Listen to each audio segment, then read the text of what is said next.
Hey quilters, Sarah here from Snugglebug Stitching. We are looking at a Framed Pinwheels quilt. This is the quilt that I made during my Framed Pinwheels quilt along using Missouri Star Quilt Company's pattern, Framed Pinwheels.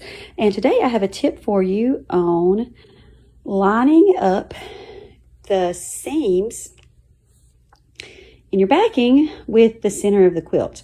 So I'll just be honest, if I have a backing that's only using one fabric, I am not necessarily, depending on the print, not necessarily worrying about that lining up perfectly. But for this backing I've got right here, this is a quadrant style backing, and I do want that to be pretty well centered.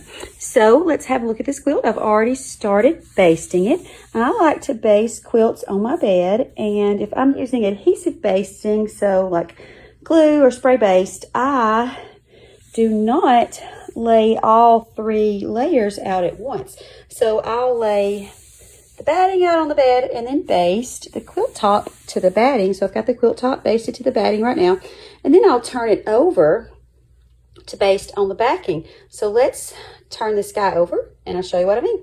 So now that that's turned over, I'm gonna get a little bit closer look here, but you can actually see the texture from those seams, and you can find the center of your quilt that way and use that as a guideline for lining up the seams in your backing.